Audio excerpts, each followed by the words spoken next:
Graça e paz do Senhor Jesus. Esse vídeo é para você que não entende a Bíblia. Eu vou falar de vários tópicos para como você deve entender a Bíblia. Muita gente fala, leia a Bíblia, mas na verdade não é leia a Bíblia. Na verdade é estude a Bíblia. Você deve estudar a palavra de Deus.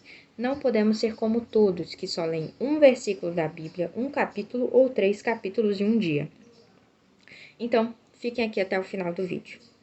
O primeiro passo, você deve pedir ajuda a Deus. Se você não pedir ajuda a Deus antes de você ler a Bíblia ou estudar, a Bíblia, o que pode acontecer? Pode acontecer que você vai criar uma doutrina ou uma teologia falsa de acordo com o que você estudou errado.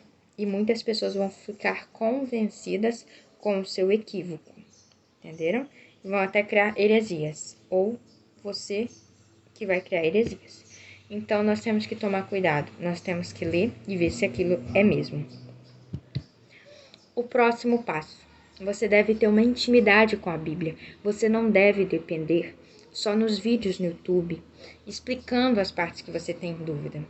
Também, você deve ver vídeos no YouTube de teólogos que sabem bem a Bíblia para te explicar a dúvida que você tem e esclarecer a sua dúvida. Mas você não deve confiar 100%, porque os teólogos também erram, né? Você deve ter uma Bíblia de papel, porque se você tiver só virtual, você não vai aprender muito, você não vai folhear a Bíblia em outras passagens explicativas, entenderam? Então, você deve ter uma Bíblia de estudo, recomendo. Então, tenha uma intimidade com a Bíblia. Todos os dias, leia bastante, estude bastante. Vamos aprender mais. O terceiro tópico é para você ver vídeos. No YouTube. A dúvida que vocês quiserem, como eu já falei, vejam vídeos de pessoas estudadas da palavra de Deus. Mas como eu falei, não dependam 100%. Vejam se ele está falando certo ou errado. O quarto ponto, suponha, você está lendo a Bíblia e tem uma dúvida. O que você vai fazer nesse versículo que você está em dúvida? Você vai pegar um lápis de cor e vai pintar de vermelho ou de qualquer cor. Sempre que o lápis de cor tiver pintado de vermelho, quer dizer que você tem dúvida daquele versículo. Você vai fazendo isso toda semana, né? Todo dia que você vai lendo a Bíblia. Sempre pintando. Aí você vai acumular para os sábados. E nos sábados, o que você vai fazer? Você vai ver todos os versículos que você marcou de vermelho e vai tentar estudar melhor a Bíblia sobre aqueles versículos, tudo bem? E no sexto tópico, o que você vai fazer?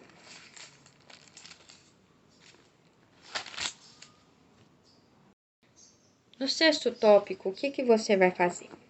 Eu vou dar um exemplo. Tem um monte de passagens no Novo Testamento que contam sobre Jesus e até no Antigo Testamento que fala sobre os reis de Israel, que, tipo, em Crônicas, 1 Crônicas fala uma coisa, lá no livro de 2 Reis fala a mesma coisa. Só que no livro de 2 Reis fala menos detalhado ou mais detalhado, ou no livro de 1 Crônicas fala mais detalhado ou menos detalhado.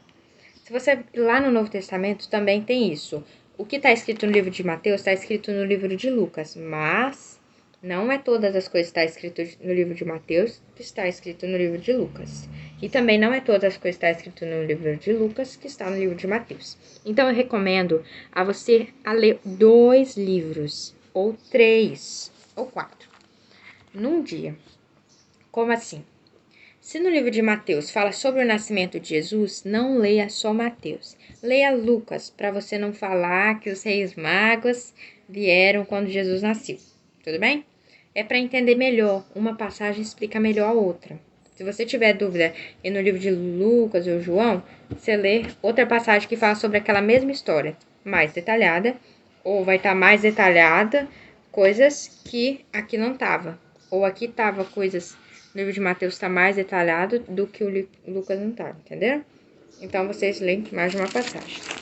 Por isso que eu recomendo uma Bíblia de estudo. Comprem uma Bíblia de estudo. É melhor para o seu estudo, da palavra. Bom, para vocês que sabem hebraico, grego, vocês já podem... O que vocês podem fazer? Vocês já conseguem vencer nas discussões. Vocês já sabem exatamente, ou não exatamente, talvez, certamente, exatamente, mais ou menos, né? Como que é a Bíblia no original hebraico ou no grego no Novo Testamento. Se você está aprendendo hebraico ou grego, você aprenda a Bíblia, que você vai aprender como que é a Bíblia original. Aprenda. Aproveite este momento.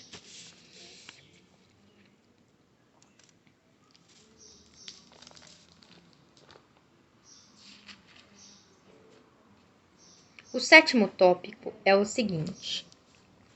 Eu vou dar um exemplo. Suponha, você está lendo o livro de Apocalipse na parte das duas testemunhas. Eu vou mostrar.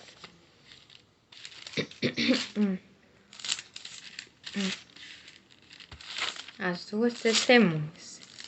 Está em Apocalipse capítulo 11.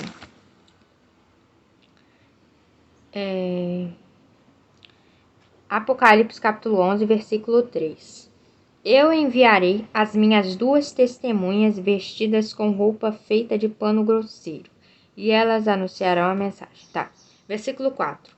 As duas testemunhas são as duas oliveiras e os dois candelabros que estão em pé diante do Senhor do mundo inteiro. Tudo bem. O que você está entendendo? Talvez você não está entendendo nada. Como assim? Aí, para você entender melhor, se a sua Bíblia for de estudo, você vai ver o seguinte, no caso aqui a minha que eu estou usando é a Bíblia das Descobertas, então tem isso. Tem um número pequenininho, 72, venho aqui, aí vai mostrar uma passagem do Antigo Testamento parecida com a do Novo. Tipo, Zacarias 4:3. Zacarias, que é no Antigo Testamento, é o penúltimo livro do Antigo Testamento, né? Zacarias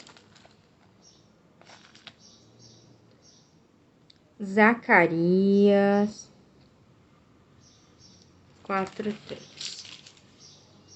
Olha, perto do candelabro estava... Não. Vou começar do versículo 2. Ele me perguntou, o que é que você está vendo? Aí ele respondeu, estou vendo um candelabro de ouro e em cima dele um vaso para o azeite. Há 7 lamparinas no candelabro e há 7 tubos por onde o azeite chega até as lamparinas. Perto do candelabro estou vendo 2 oliveiras, uma de cada lado. Aí perguntei ao anjo, meu senhor, o que quer dizer isso? Se você ler mais à frente, ele vai responder o seguinte, no caso deve ser o anjo, né? Então ele explicou, eles representam os 2 homens que foram escolhidos e ungidos para servir o Senhor no mundo inteiro. Então vocês viram como se parece uma passagem da outra? Então vocês procuram ver passagens assim. O Apocalipse faz muitas alusões do Antigo Testamento. Então vocês sempre procuram estudar assim. Você também, quando você lê uma passagem, o que você vai fazer? Você escreve o que você aprendeu. Você escreve o seu resumo que você leu. Suponha, eu li sobre o nascimento de Jesus. Então, você vai escrever o resumo. Jesus veio aqui no mundo para nos salvar. Só se você escrever isso, você já vai lembrar. Você já pode lembrar. Se o seu estudo não valeu de nada, se a sua leitura não valeu de nada, é porque você tem que estudar. É um aviso de Deus. Entenderam? Deus abençoe vocês. Alguma dúvida de ler a Bíblia, falem comigo. Vocês têm que ter uma intimidade maior para ler a Bíblia. Nós não podemos ouvir só o pastor falando. Nós temos que ter a nossa intimidade com Deus e não podemos ser preguiçosos. Quem tem preguiça, isso é pecado para ler a Bíblia, hein, gente? Ou quem fala, não dá, eu vou pro trabalho. Meu dia é todo trabalhoso. Preste bem atenção. Se você queresse mesmo estudar a Bíblia, você ia dar um jeito. Mas como você não quer, você dá uma desculpa. Entenderam? Você sabe que quando você vai viajar de avião, você tem que acordar mais cedo do horário. Por mais que você tá com sono, você tem que acordar para entrar no avião. Igual para estudar a Bíblia, você tem que ter compromisso. Não adianta você depender só de pastores, você tem que ter compromisso você e Deus, gente. Nós não podemos ser como todos os outros, não ir para a igreja porque tá com sono, nada disso, gente. A Bíblia fala para buscar o Senhor enquanto há tempo, invocar enquanto está perto, antes que venham os dias maus. E 16, não tenho prazer mais em nada. Tá lá em Provérbios, ou Eclesiastes. Então, vocês devem ter um compromisso, tudo bem? Se vocês estão vendo esse vídeo, provavelmente é porque vocês querem ter compromisso, só que não estão estudando, não estão entendendo. Mas lembra, façam o máximo que vocês puderem, pois a Bíblia fala que nós devemos entregar 100%. Nós temos que adorar a Deus em corpo, alma e espírito, tudo bem? Não é só falar assim, entrega seu coração para Deus, não. Você tem que adorar a Deus em corpo, alma e espírito. Você ter preguiça 100% de adorar a Deus e falar que ama Ele e que tá triste, e você continuar fazendo, você não ama a Deus. Você tem que fazer, porque Jesus disse, quem ama, obedecereis aos meus mandamentos. Quem me ama, obedecerá aos meus mandamentos. Então, você deve estudar, entenderam? Não ler, estudar. Deus abençoe.